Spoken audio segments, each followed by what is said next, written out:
Très heureux de vous retrouver encore dans ce nouveau numéro d'actualité politique en République démocratique du Congo sur votre chaîne Congo Marche Télévision. Ici, nous sommes très heureux parce que chaque jour, nous sommes là pour vous servir avec le même plaisir, pour vous apporter des nouvelles informations à ce qui concerne la République démocratique du Congo. L'actualité reste dominée par la démission de Jean-Marc Kabound, malgré qu'il n'a pas encore démissionné officiellement. Tous les états-majors de l'UDPS, voire au niveau de l'Assemblée nationale, tous sont mobilisés pour faire partir Jean-Marc Kabound par une pression. Hier, c'était les tours des députés provinciaux de l'UDPS de désavouer Jean-Marc Kabound et de demander les retours à la légalité au sein du parti présidentiel qui est l'Union pour la démocratie et le progrès social. Avant-hier, c'était au tour du président du groupe parlementaire de l'Union sacrée, de désavouer Jean-Marc Kabound et d'apporter leur soutien, fidélité, loyauté au président de la République, Félix-Antoine Tshisekedi Tshilombo. Partout ailleurs, au Katanga, c'était les tours des fédéraux des grands Katanga d'apporter leur soutien au président de la République. Nous allons essayer d'en parler aujourd'hui dans cette émission. Qu'est-ce qui se passe réellement? Est-ce que Jean-Marc Kabound a trahi le parti présidentiel? Ça sera parmi l'un des sujets que nous allons analyser au sein de votre émission de décryptage de l'actualité politique. Marche pour réclamer la libération du pasteur Ngoïmo Lunda qui est, selon le Katangais, un prisonnier d'opinion politique. C'est par ses opinions qu'il a été arrêté. Les députés ont été brutalisés au Katanga. Et d'autres députés katangais appellent à la libération de Ngoïmo Lunda. Et ils annoncent même que Ngoïmo Lunda est un prisonnier d'opinion. On va essayer aussi d'en parler. Félix Tshisekedi, président des CAC, une année après, il sera président des SADC. Qu'est-ce qui va se passer si Tshisekedi ne sera pas réélu en 2023? Parce que c'est lui qui peut être président de la SADC, il doit être obligatoirement président de la République. Qu'est-ce qui va se passer? On va essayer d'en parler dans cette émission. Adolphe Muzito cité dans une affaire au niveau de la Belgique par un ex-premier ministre. Alors qu'il était premier ministre en République démocratique du Congo, Adolphe Muzito aurait touché 560 000 $ comme impôt de vin pour que ce ministre belge puisse avoir un carré minier en République démocratique du Congo. Voici le thématique que nous allons développer dans cette émission décryptage de l'actualité politique. Je ne suis pas seul sur ce plateau, je ne suis pas seul. Avant de vous présenter mon invité, coucou à toute la famille technique, joyeux anniversaire à Béni Big Show 120 kilos si ma caméra, anniversaire Naïza Mukolo Lobby, comme Congo à Marche Télévision, nous sommes solidaires avec tout le monde, avec tous les travailleurs de Congo à Marche Télévision. Joyeux anniversaire à toi, 120 kilos. Happy birthday to you. Happy birthday to you. Donc, c'est déjà lobby. Ceux qui ont raté, Yango, Yope Moutouazali, Kolanda Bisson en ce moment-ci. Commencez par d'abord liker l'émission et attends-moi joyeux anniversaire dans les commentaires. Pour na Moutou ya sala kakebo landa kabiso chaque jour et ko sala ye moi malamu pe ko encourager à continuer na ko servir toujours Congo à Marche Télévision. Salutations à tous ceux qui nous suivent de partout, hein? On ne vous a pas oublié, nous sommes des cœurs ensemble avec vous. Salutations à son excellence monsieur le président de la République Félix-Antoine Tshisekedi Tshilombo. Donc encouragement na biso na musala oyo outi ozwali susu côté ya Congo Brazzaville. Alors si je parle le même langage avec Béni sur ma caméra, tokoki koleka déjà na ko présenter invité na biso na ba oyo bazali kolanda biso. Bino moko bosi boyebi déjà bo s'habituer déjà na Congo Marche Télévision, mais pour na ba oyo ba yesika o ba s'abonner na nusika o balandi na noté kombo na yezali Papa Toubé. Ndenge nini? Kimia ezali ya makasi. Kimia kwa ezali. Kimia ezali. Ezali. Kimia ezali kwa sana. Mbutu na ide pesi ozana kimi. Mbutu yani. Mbutu na ide pesi yani. Kabundi yo wana kei. Mais c'est normal. C'est normal, il faut kende. Bozo bangate que non potentiel opposant Tshisekedi yo wana. Nandeni. Bazo chibala bazala opposant, ile chibala zapi. Babange na fulu non. Calibre ya Kabundi na chibala ya ndenge moko te. Dans quel sens? Kabound c'est un vertébré, un radicaliste. Nandengeni. C'était la bonne chance. Totalement. Aux apports au départ à Kabound. Je suis pour. Qu'est-ce qui motive votre opinion? Et donc, ils ont motivé peut-être l'opinion d'Anga. Il y a tant de choses. Je pense que M. journaliste, M. Elika qui n'a vu qu'IDPS avait lutté dans ce pays pour le bien social du peuple congolais. IDPS a lutté qui n'a pas pour la anti-valeur. Pour la anti-valeur. IDPS a voulu qui n'a pas pour l'enrichissement illicite dans ce pays. IDPS a dit que quand on parle du peuple d'abord, c'est que d'abord il faut mon intérêt à peuple. L'intérêt général de la population. Mais ce peuple se trouve. Après, tout le monde parce que 520 gigas. Alors c'est là où qui peuple se retrouver parce que Jean-Marc était président de l'IDPS. Non, moi je me présente ici comme un IDPS. Premièrement, dans la Congolais, mais membre IDPS. Poser la question par rapport à la vie, poser la question par rapport à l'IDPS. C'est là où on a vu ça. Parce qu'au début, par rapport à l'IDPS, parce que j'ai cité les noms de M. Jean-Marc Kaboun, a démissionné à l'IDPS. Tu as parlé de l'IDPS. Je parle comme membre de l'IDPS. C'est là où on a fait cette réponse. Alors, Tolo Banano. Est-ce que c'est normal à ces temps-ci, à une année des élections, l'UDP c'est comme les députés provinciaux désavouer Kabound, le président du groupe parlementaire désavouer Kabound? Qu'est-ce qui se passe réellement? Les a complotés pour te balongola Kabound pembeni qui se dit comme ça, il y a criblé qui se dit bien en 2023 pouvoir. Je pense IDPS Tobé Rankago pyramide renversée. IDPS, c'est la base, ce n'est pas des cadres. IDPS, c'est parti à cadre, il a parti à masse. Je peux vous dire quelque chose. Et c'est le de l'IDPS, il y a des communicateurs dans les médias, peut-être de défendre c'est toujours la base. Dans le Parlement debout, des de défendre IDPS. Il faut changer la communication à IDPS, c'est ça la gagner. Changer la communication à IDPS, c'est ça. Mais il y a Kabunda, il y a Kabouya, il y a Kabouya. Kabouya est secrétaire général. Mais il y a qu'il n'y a pas Kabouya. Il y a des autres là-bas, ça n'a pas. Des autres là-bas, la partie. Banani. Kabouya, Kabouya, non? Parce que Kabouya, qui change la communication et il y a parti. Mais je pense que Moutadara porte-parole, c'était pour le Chilombo. Depuis, il y a Banani. Bino boyebi bo ça na masolo na bino IDPS ngana tuni mutuna bozo monati à l'allure où vont les choses totikali na mbola semoko bino bobandi bambutu mbutu wana vous ne voyez pas que nous boko perdre du sous majorité en 2023 bozo ngali sous na makamba to kendi na coalition. Merci. Natuni boye ba ça 3 ans à parti Kabound la Kabouy ba ça 3 ans à parti par rapport pour comme la question là ba ça plantation parti.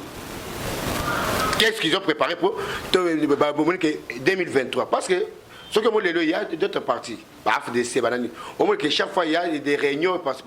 Qu'est-ce que Kabound là, Kabouy a un problème? Allez, pas même quand tu es parti. Kabound il y a un qui est contre le Bapina Mitrabato. Donc vous savez ça contre le Bapina Mitrabato.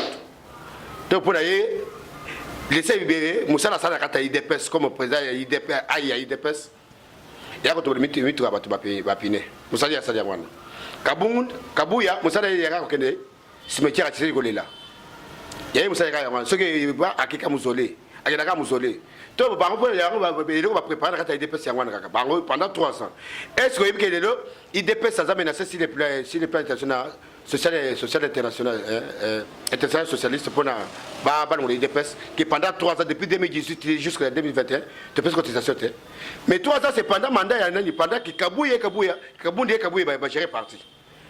Tu serais des opposants, il paye des cotisations. Mais Kabouya, le président Aïna, le secrétaire général, est parti au pouvoir, incapable de payer des cotisations à l'Union internationale socialiste.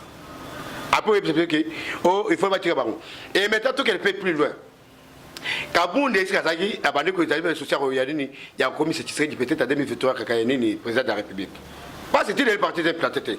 Quand vous allez là-bas, vous allez voir, M. Tokeda, c'est l'île. Votre drapeau à partir de drapeau à $20. Les drapeaux du parti au pouvoir, c'est $20. Et ce qui est ma matinée politique, tu dois louer une chaise à 500 francs. Il y a un marché qui est il y a un organisé ma matinée politique, il y a des colons qui ont fauteuil, il faut louer une chaise pour y cahier. Mais au moment, Kabound a construit une école, il y a 350 000 $. Oh, il le peuple d'abord. Le peuple d'abord. Merci. Ok, Kabound. Abouki, il y a un terrain non? La Kingabois. Un stade municipal pour la jeunesse. J'ai dit. Na Kingabois. Aza, ici, il y a Maï. Na Kingabois. J'ai dit, c'est. Il y a milliers de avant. Mais incapable d'acheter même 100 chaises pour les partis. Donc pour Nayo, Kabound doit laisser la population à Kosunga parti. Parce que Oyo a sali, Kotonga école, les a un avantage, soutenir et puis aussi la gratuité de l'enseignement. Kopé Sabatuma, il place au Babandazala qui n'a pas Yakito Kakomelate, c'est aussi faire les peuples d'abord. Kotonga stade municipal, les a pour Kosunga, jeune talent, où tous allez na bango, le loba magba mekapé, komati sabatala na bango. C'est tout ça, c'est l'intérêt général, non? Mais Nini Ozali, comment on a mabé le côté. Il est allé dans le sens, il y a propagande et élection comme député national. Ici, moi, je parle comme président Aïe à parti. Nazo bien président Aïe à parti. Mais c'est lui qui gère le parti au quotidien, ce n'est pas lui. C'est qui? C'est Augustin Kabouye. C'est Tobe Kabound avant de Kabouye gérer parti. Tobe Kabound n'est pas président hier. Aza le bon côté de la DPS. Tout le monde paye tout le pays dans sa soutien le Beloana. Aza élit si la liste de l'IDPS. Oui ou non? Oui.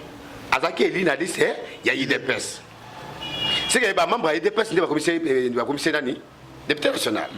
Il est sorti député national si la liste de l'IDPS. Mais la circonscription électorale, il y a Moamba. Mais si la liste, il y a l'IDPS. Donc, en combattant UDPS, il y a Moamba, il y a voté qui. C'est bon.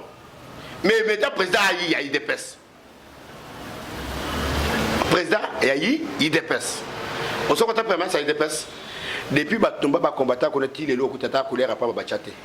Vous avez dit que vous avez dit Toyoka Batumsusu, secrétaire général au bac est moyen, Babongi sa place soit les athées parce qu'ils allient mémorial, Batobako Bandaka Koya, génération future, Baoya Baotala que nos places yo, ne Batumbela, combattant à Kachanda. Il a dit que c'est comme un mémorial pour la partie. Est-ce que la tenue Boé, est-ce qu'ils ont raison?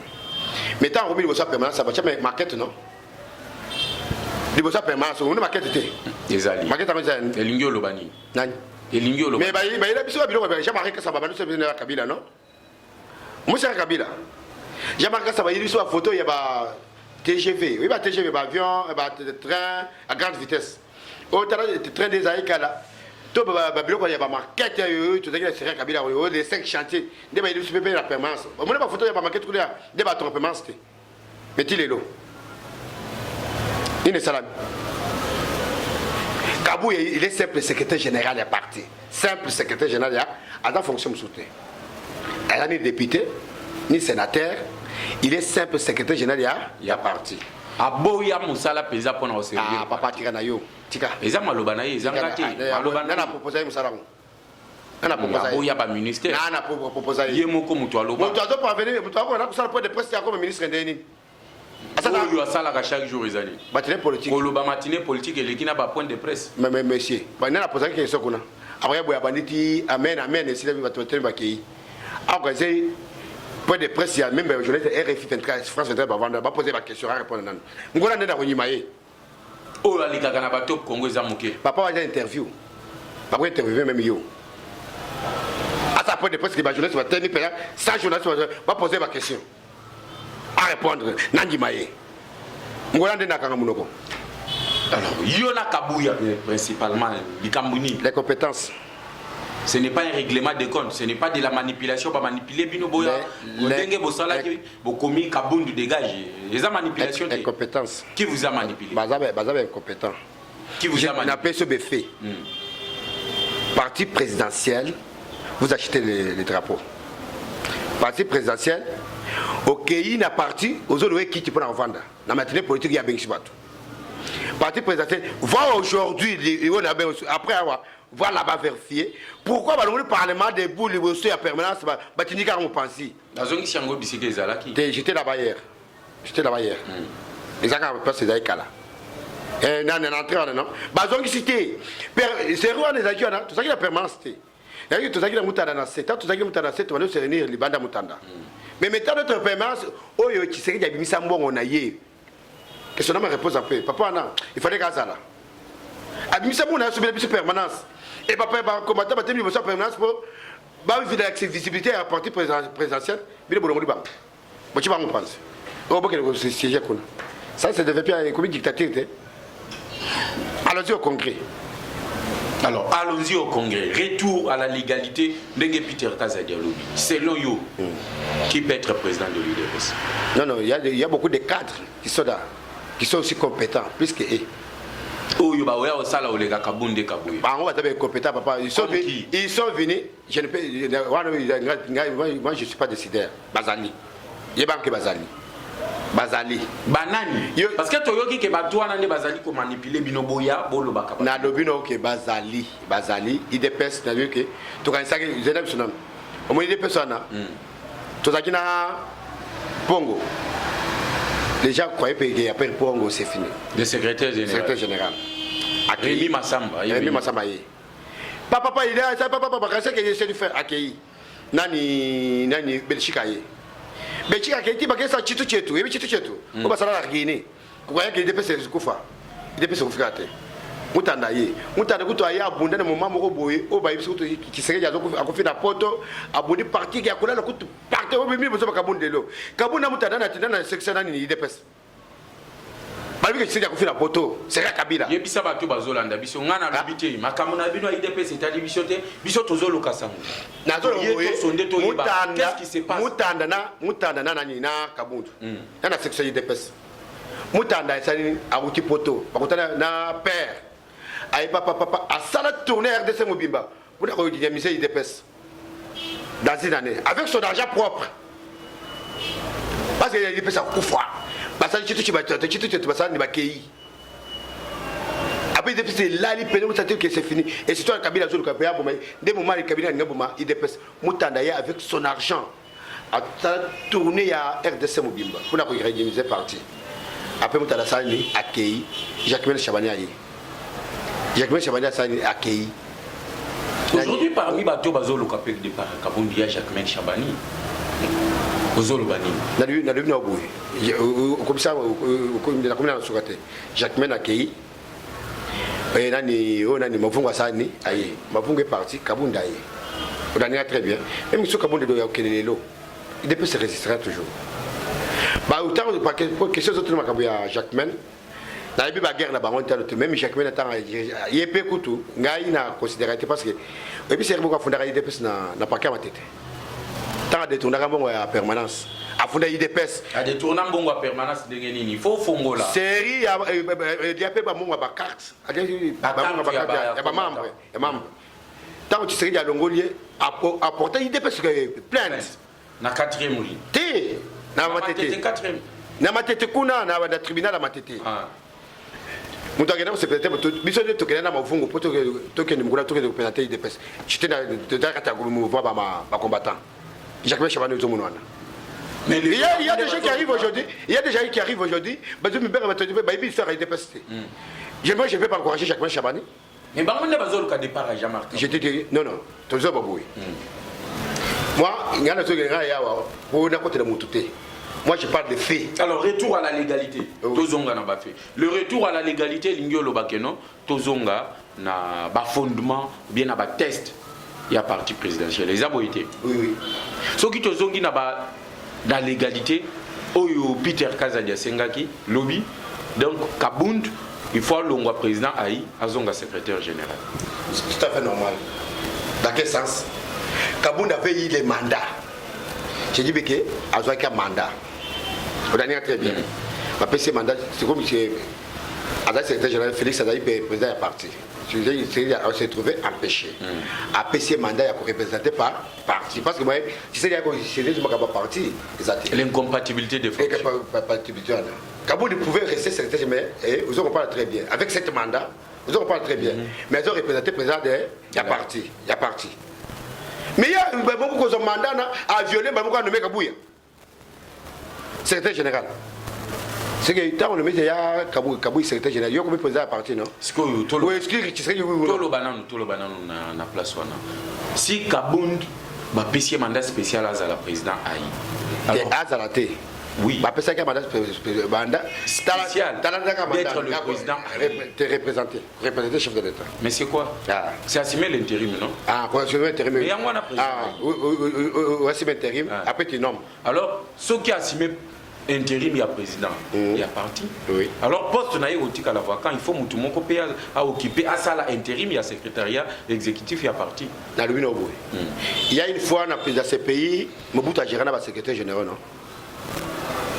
Il n'y a pas de ministère tout à gérer dans le secrétaire général. Le ministre va dater. Le secrétaire va jouer l'intérim. Quand tu joues l'intérim, tu n'as pas osé pouvoir à 100%. Lui est allé plus loin, il a nommé Kabouya comme secrétaire général. Ce que tous ont un retour à la légalité. Kabounda Zongi secrétaire général. Pour convoquer réunion, il faut Kabounda Zalawana. C'est lui qui doit convoquer le congrès. Au moins, on a que non, tourner. Il y a directeur dans le 3, il y a le président SEP. On a très bien. Il y a le président SEP, il y a le secrétaire général. Ils ont pas et convention démocratique. Parmi les trois moutons, Azali n'a autorité. Il y a convoqué selon statut Nabino. C'est lui qui a l'autorité à convoquer, malgré trois Wana Bazali. Mais c'est lui qui engage, qui signe. C'est le secrétariat général. Aussi, si. Oui. Question de d'abord, non? Admettons qu'il y a un secrétaire général. Ils ont très bien. Un secrétaire général nommé par Tshisekedi. Mais nommé ici, il y a congrès. Il y a très bien. Congrès, tant que congrès, il y en a très bien. Tant que congrès, les congrès a élu Félix Tshisekedi comme président de la République. Président à UDPS. Après quelques jours, Kabounda a déposé le secrétaire général. Après Kabounda a déposé des missions et pas Tshisekedi. Après Tshisekedi a nommé le secrétaire général. Il faut se référer dans un moment. On a un congrès, il y a un président, il y a UDPS. Après quelques jours, Kabounda est allé déposer sa démission. Ce sont ses référés. Après quelques jours, Tshisekedi a nommé comme secrétaire général. C'est Félix Tshisekedi qui avait encore nommé Kabounda comme secrétaire général. À part papa n'a nommé qui est. Papa Kofi Congrès Salami. Il est Tshisekedi comme président parti. Kabounda a déposé des missions. Après, Tshisekedi a économé Nani, économé comme secrétaire. Il a été nommé. Adaki nommé. Une décision, il y a Félix Tshisekedi. Une décision. Est-ce que bon monate que nos statut na binois les a limités? Statut à IDPS. Bon monate que les limité. Depuis bon salango na opposition botika la ko adapter ango na le lenge bo comme il est au pouvoir. Mais na lui qui décide pour modifier les statuts, c'est le congrès, non? Pourquoi je dis que tout est dans le congrès? Il y a des choses peut-être. Oui, statut d'une organisation, tu as évolué, c'est le concept. C'est le comme dire avancé. Mais là, à ce moment-là, nous étions à l'opposition, nous sommes au pouvoir. Alors, c'est au congrès. Kaboul, ceux qui ont secrétaire général, ils n'ont pas très bien. C'est lui qui a le pouvoir de. Si c'est lui qui a le pouvoir de convoquer le congrès, à convoquer le congrès. Alors, vous maintenez pour l'année. C'est quand on a le congrès Boluki président Yassika. Il faut automatiquement, selon le statut Nabino, Azala candidat IDPS aux élections. Non, non. Bon, moi, je non. Coup d'État au Bozoko, c'est la Kabound Kalinga, ça la Tshisekedi du coup d'État. Bino, pas toi, Bozo Luka Congrès, ne Bozo Luka Congrès. Non, non, il y a très bien que tant que Félix Toponi Tshisekedi comme président à parti. Il fallait au moins 48 heures après, il faut introniser. Babi, c'est notre candidat de on peut aller même aux élections. Là, ça m'engage que moi. On peut aller aux élections aujourd'hui. Tu es président parti. Mais on dit que non. En 2020, on soutient ces matchs et candidat Tshisekedi. Non, on a violé la constitution. On violé le statut Nabino. Statut Nabino le Biboui. Le président, il y a UDPS. Oui. Automatiquement, on dit le président de l'UDPS ici, dans le congrès, automatiquement il est le président, le candidat président UDPS. Je vous rappelle, Tango Tchan Tshisekedi Bossala Congrès avant 2011, élection en 2011. Oui. Il y a eu congrès. Oui. Tshisekedi élu, président est parti. Oui. Automatiquement, il était candidat. Il y a eu des personnes aux élections. Mais quand on intronisé, que non, tu désigné les candidats, ils allaient quitter. Mais c'est ce que j'ai dit. Votre statut, Bozomonate Yangona Tunyo Mutunawana. Bozomonate que non, il est temps, il y a quoi amender, Kolongo la Babilo comme sous la statut, Nabunoana, poétique à liberté. Mais qui doit peut-être commander? C'est le congrès, non? Mais c'est pour aller au congrès. Mais toi, tu as le congrès, il y a un tournant. Il faut que tu oui. Ce qui ont dit Peter Kazadialo, retour à la légalité. Donc, Kabunda Longwa. Attends, secrétaire général. Ah, Longwa président, Bassa la congrès, va le président Sika. Bango bazolo belate que no ba kende ko changer statut. Bango bazolo kande ba remplacer comme non dans lui la légalité quand les congrès kokota. Quand on convoque les congrès, il y a ordre du jour. Congrès il y a côté tu rapportes le Cameroun de terre. Il y a ce qu'on appelle ordre du jour des matières les matières à traiter.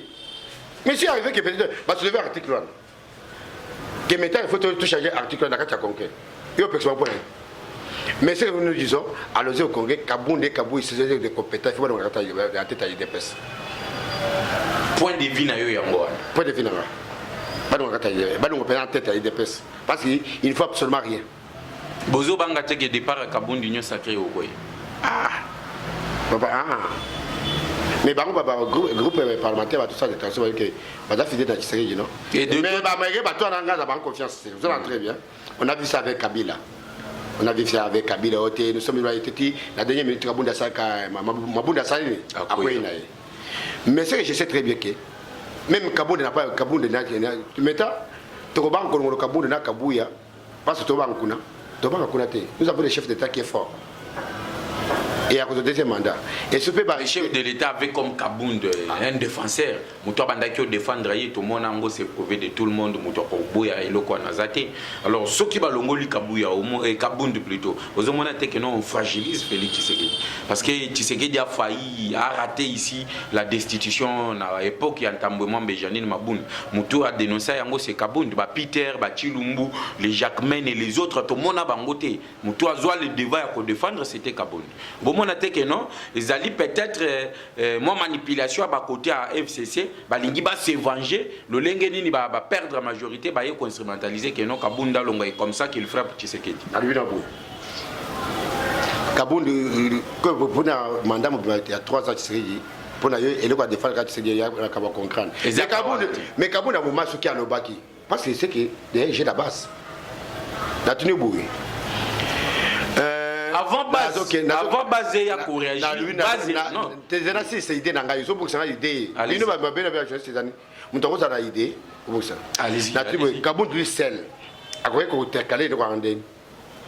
À lobby et ça de marquer la base. Base de peut des cartes papa débloquer en haut. Kabund il est mort personne regarde à bout. Mais allons là non tout en idée à mon système non. Non, bon. Allons là non. Il est fort, non, il est fort. N'a pas abonné il est fort. Tous au monde que non. Pour vous, Kabound doit partir.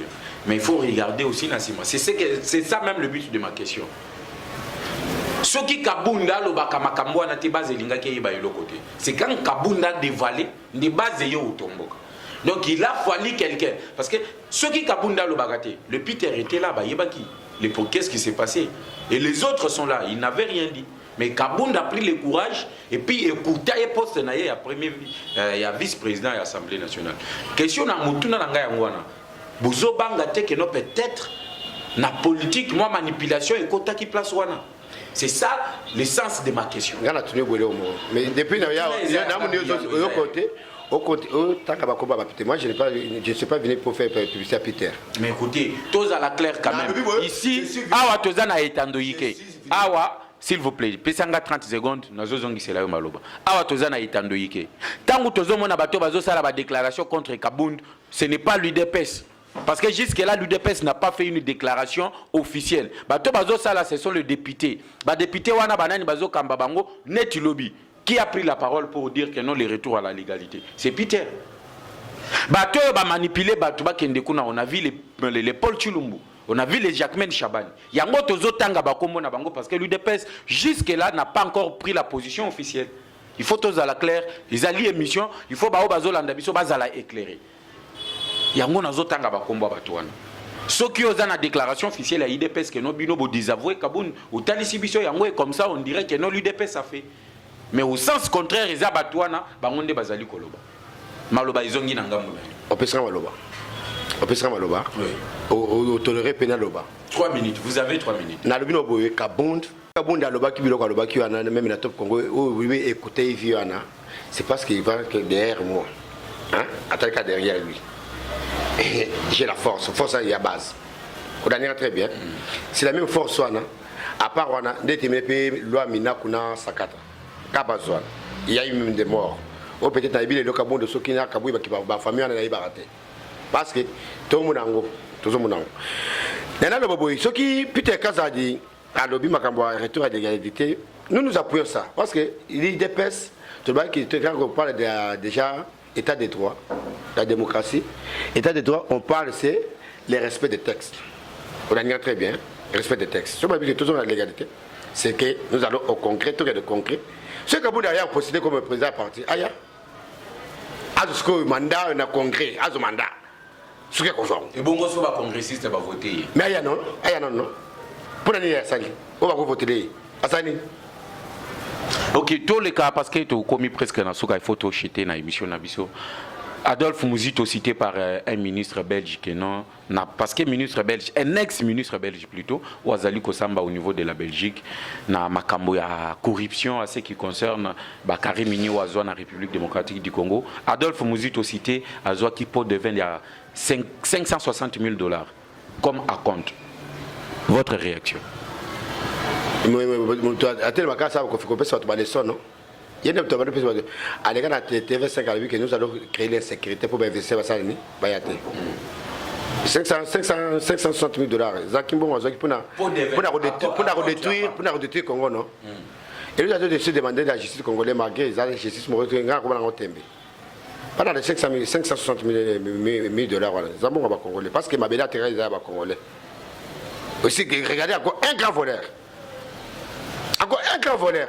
Mais madame va censé à regarder bien couper ça leçon.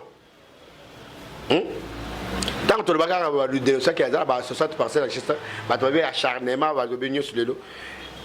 Bato la muka boye ka information wana. Ba analyser. 560 000 $ pour devenir comme à compte la Kokabela ex-ministre belge. Ba mabele na biso ya ko exploiter ba ligne. Il y a na devis. Muto appelle ça les soins ya wana. Tant que ça veut dire que parmi les gens qui ont tué ces pays, bato il muto ngazali ote assistant ya FMI assistant ya FMI atika peuple congolais na PIB à combien atika peuple congolais na niveau ya vie sociale nini. Parce que quand tu es dirigeant, c'est pour le bien-être de la population. Mieux que y ote assistant to pour la bino assistant ya FMI. C'est fini. Mais peuple tient ça. Le peuple tient les pauvres. Il y a subi des parcelles. Il y a le budget de 560 000 $. Mais il y a des moutons. Oui, il y a des crèmes qui signé comme police judiciaire pour contrôler la finance. Il y a des bureaux de news. Moi, je contrôler le bureau. Exactement. Mais à les donner les leçons aujourd'hui. Joseph Kabila. Tout qui est déjà dans l'ombango. Joseph Kabila Baboui, cours militaire, rejeté. Avocat parti civil à lobby, arrêt bimina noté, ezali opinion, il y a président, il y a tribunal. Baboui Kabila aya comme renseignant. Impression à Wizandeni. Mais c'est Jeff, on a vu ça les gars qui en a le bac. Tant que question que Kabila comparaît comme un ça que dans la confiance en justice en terre. Allons-y voir. Na ça na se réservera nanga. Pour les qu'il n'y aura rien. La justice à Congo. Oh le président il me se plaindre non. Bassan. Babi Kabila Baboui. C'est le juge, je ne suis pas juriste hein. Pour peut-être contribuer dans le vote. Babi arrêt. J'ai participé Babi que tout c'est l'arrêt. Les juges à se prononcer à voter. S'il y a un problème, on appelle ça tribunal, non? Le tribunal. C'est quoi c'est non? Parce que l'article 21 Constitution est le biboui. L'arrêt de la Cour est écrit et motivé. Mais président a commis arrêté, a motivé pe yangote à l'obika na monoko. Yango avocat lobby jusque là bango bazali ko considérer qu'il n'y a pas d'arrêt. arrêt ça dans l'hôtel. En attendant, tout est l'arrêt sur ce qui est contribué à juge président. Pour na ebi ke na zone et vous allez au juge à le bien de vous en arrêt. Parce que c'était déjà il y a tribunal ba yokani. Ba yenda abim pa loba, mais ça ba yokana déjà. T'es bien bon non? Ba yokana tribunal ba bibi. Ça parce que il y a par ni ministère public la tribunal ba sanga nanyo. Beti jara non? Et ce juge a route à la nègre et va faire des ça costait baninga na atemi baba c'est pour c'est car ça costait baninga. Non non. Il est le voyage de Bagno il y a des gouvernements. Ba avocat battre ko c'est pas il y a des gouvernements. Yamana kaka. Kabila on comparer tout. IDPS au pouvoir ba député national na Katanga bazui ba gaz ba vimbi bilongi ba makambo belé parce que ba bandaki ko sala marche pour ko manifester ko réclamer plutôt libération Ngoyi Molonda. Et le Kobozo là qui pouvoir les a continuer na ba bêtise Kabila bandaki osala ko beta bino ba gaz bino pe au pouvoir beaucoup mieux beta ba opposer ba gaz. Na le très bien tant biso fait tozaki na opposition je peux dire ceux qui bloquent vous seigneur autorisation par autorité de la ville après c'est une autorisation ba nous ça sonner. Nous sommes dans un régime d'information et pas d'autorisation. Mais tant on va bazaki ba zwana. Bazaki dans le pouvoir. Alors Bozongeli ay pour na lui boyer tant bazaki le pouvoir. Vous avez écrit aux autorités. Parce que vous avez fait des sons. Que, au moins, quand ceux qui y a un problème, tu déclares, vous allez dire, papi tamba lekina, makoro tambo, nanani. Vous savez, bâtis qui sont, bâtis dans la média. Comme l'autorité n'avait pas autorisé, il n'y avait pas moyen, mais vous devez pas autorisé. Et le gouverneur a autorisé, j'étais. Vous n'avez pas autorisé, j'étais. Mais le gouverneur a autorisé par la banque. Et il pourrait dans pour non, on a vu gouverneur Rwanda Yakatanga. La constitution dit dans un régime il y a autorisation. Nous sommes dans un régime d'information. Vous informez l'autorité de la place que Toko Tambola, Toko Zoa itinéraire Bouy. Bah l'obité que non, l'autorité a autorisé. Non. On a vu très bien que le gouverneur n'est pas de DPS. Je pouvais occuper sa vie dans le c'est vous qui gérez le pays. On a vu que le gouverneur n'est pas de DPS. Mais à Outaka, il y a un côté moko bangonyoso. Gouverneur Rwanda non, à Outaka côté moko. IDPS le même erreur. Na lui boye. T'es juste là, très bien. Le gouverneur Rwanda il n'est pas de l'IDPS. Ada IDPS. Il dépend de qui le gouverneur. Il y a IDPS. Azo dépend de na le biké, Ada IDPS. Azo dépend de IDPS. Vous allez comprendre avec moi que ba bêtise yo IDPS abandaki ko dénoncer ba zo beta biso ba gaz yango bango moko ba komi osala et puis azangi maloba koloba te na lubi ke aza IDPS azangi maloba te na bi gouverneur aza IDPS Jacques Kabula n'est pas de l'IDPS qui gère les pays na lubi ke il est de FCC qui gère les pays na lubi ke aza FCC ba senga ke autorisation asani aboyi Kabila tika lobomate nani Kabila Comment on a dit Namboko. Kabila Boma. Kabila Boma. Kabila Boma non? Aboma. Ebele. Kabila Bima Mundu qui abomi. Aboma Ebele? Nani? Natu yeux bien chebe danani. Baribi dans la personne autour. Kabila Zi Mundu qui abomi. Nalibi boy. Ah, n'est que ça tout dans gaï. Natu nous le 26 décembre 2011. Kabila zot aéroport pas qui t'a qui pas naï. Ba to fa na ba temps na vola boya zot tirer boyana. Zakana. Yo en après. Oui.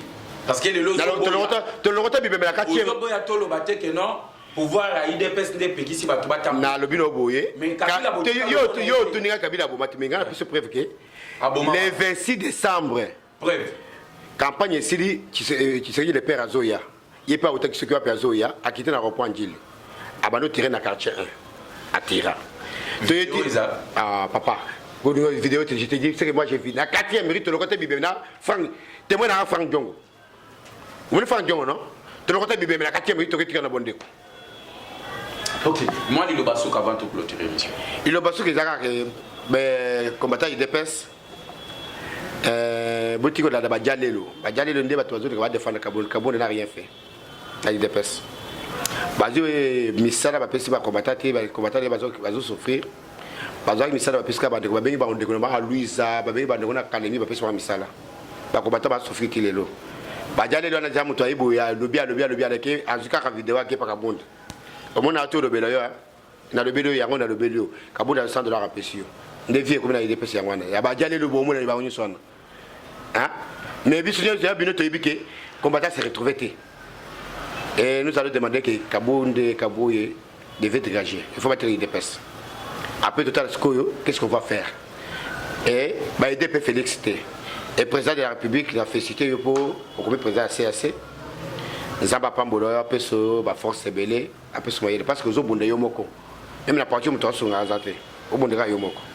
Nous avons la force personnelle, l'intelligence. Mais nous avons tout entouré. Nous avons Bakari Mine Nakatanga. Bakari Mine comme Nakatanga. Après, vous avez été à Ferris, c'était. À Ferris, c'était à Mounene. Au Zimbabwe, 320 000 $, ton école. Là, ça a l'air normalement. Je dis, je vous remercie. Ça n'est fini aujourd'hui pour cette émission décryptage de l'actualité politique sur Congo Marche Télévision.